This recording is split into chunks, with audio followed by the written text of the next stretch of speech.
yang saya kasih dalam nama Tuhan Yesus Kristus, sama-sama kita boleh bertemu lagi. Bahkan malam ini sama-sama juga kita akan merenungkan lagi firman Tuhan. Namun sebelumnya mari kita tundukkan kepala kita berdoa.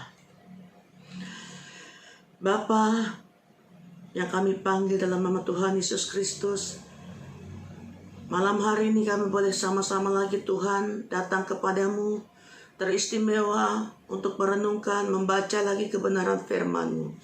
Mari Tuhan, Engkau hikmati kami. Biar Roh Kudus memimpin kami, sehingga ada pengertian-pengertian tentang kebenaran firman-Mu yang akan kami terima lagi pada malam hari ini. Terima kasih Tuhan, kami akan mulai dalam nama Tuhan Yesus. Haleluya. Amin. Puji nama Tuhan Bapak Ibu sekalian.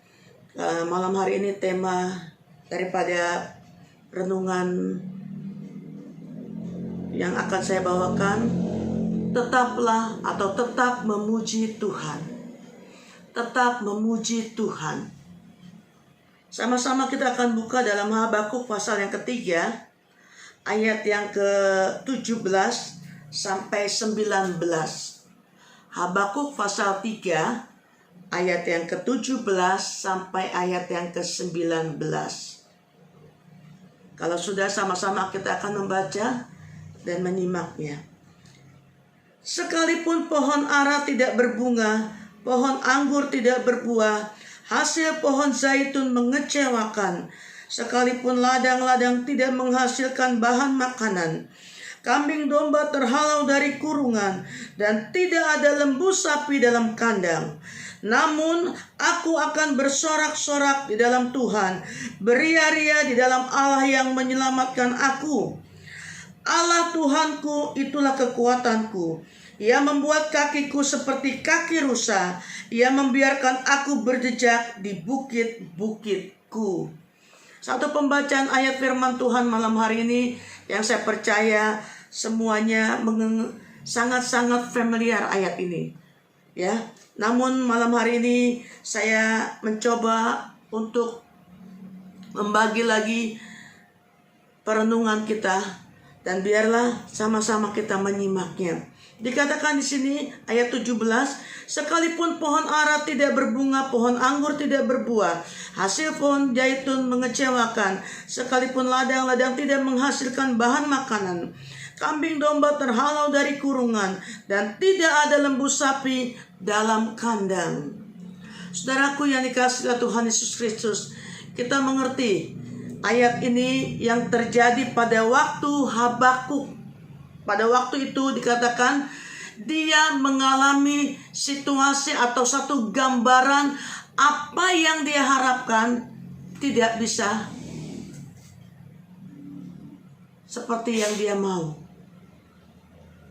Segala sesuatu yang dia inginkan terjadi akan hasil daripada yang dia tanam, akan hasil dari apa yang dia pelihara, semuanya itu tidak ada hasilnya. Dengan kata lain, nol besar. Namun saudaraku, dikatakan di sini situasi ini menggambarkan bagaimana sepertinya orang akan sulit untuk bisa bersuka cita. Orang akan sulit untuk bisa memuji Tuhan kalau hal ini pun diperhadapkan kepada kita semua. Kalau pada zaman itu Habakuk katakan sepertinya tidak ada lagi yang bisa diharapkan.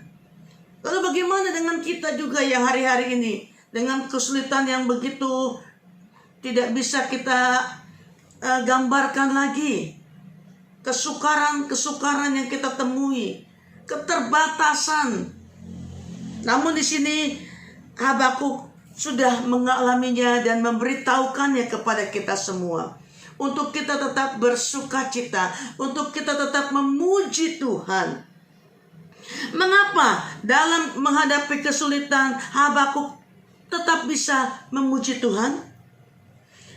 Saudaraku yang dikasihi Tuhan Yesus Kristus, di sini kita melihat bahwa Habakuk melihat bahwa Allah tidak tinggal diam. Allah tidak tinggal diam, Dia sedang bertindak dengan caranya untuk menyelesaikan masalahnya, walaupun dengan cara yang tidak sama seperti yang kita bayangkan. Itulah tanda kedewasaan iman.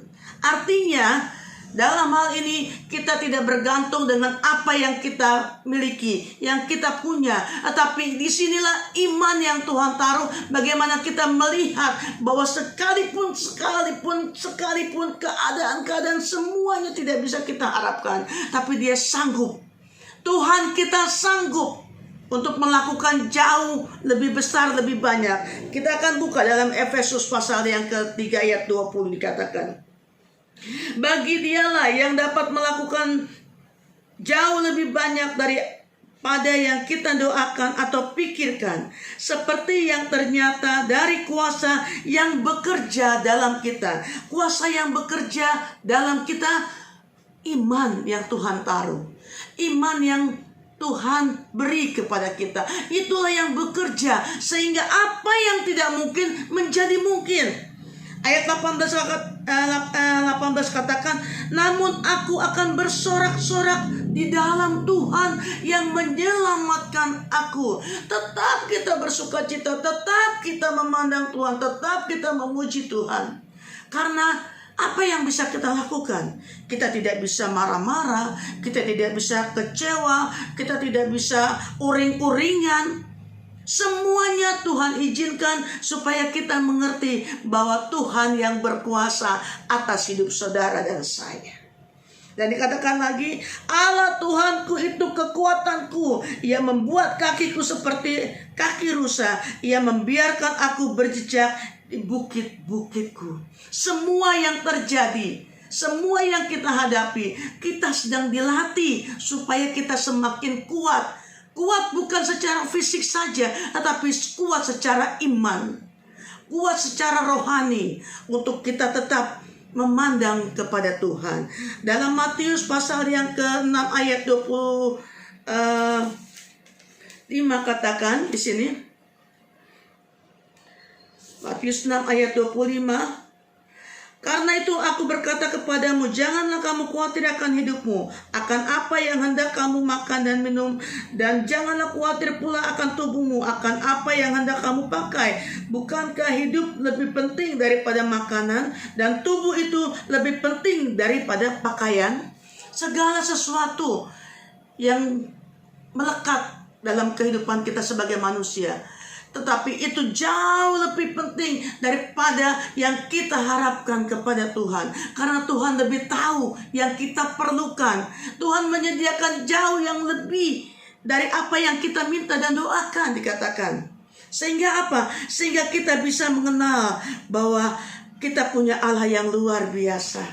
Allah yang tidak bisa kita lukiskan dengan kata-kata kita. Karena Dia sangat memperdulikan, sangat mengasihi kita semua.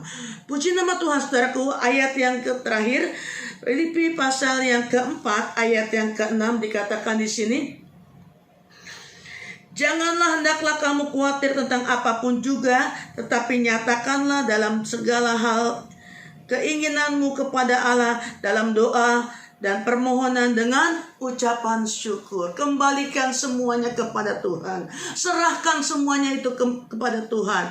Dan jangan lupa muliakan Tuhan dengan mulut kita. Pujilah Tuhan, baik dalam keadaan baik maupun tidak dalam keadaan baik.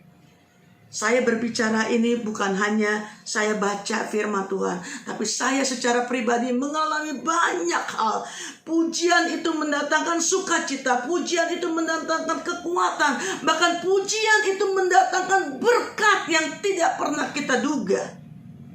Kita tidak pernah meminta kepada siapapun, tidak pernah berbicara kepada siapapun, kita perlu ini, perlu ini. Tapi Tuhan tahu dan Tuhan memakai, mengirimkan berkat itu kepada saudara dan saya. Dan itu pun saya alami, saudaraku.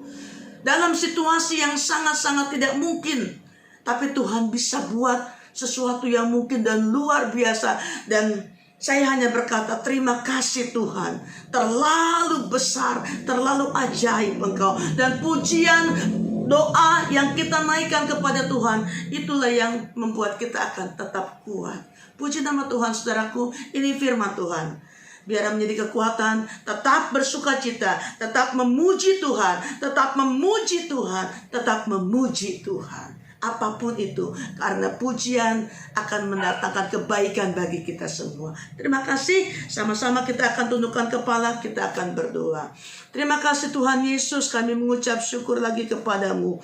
Karena Engkau begitu baik mengasihi kami. Engkau terus memberikan firman-Mu yang menjadi kekuatan, sukacita, pengharapan kami. Sehingga kami akan berjalan bersama-sama dengan Engkau.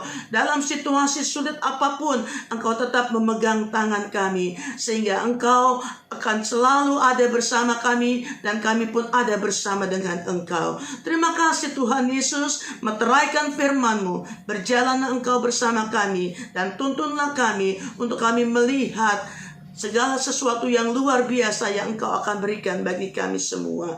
Ini doa kami Tuhan, kami alaskan dalam nama Tuhan Yesus Kristus. Haleluya. Amin.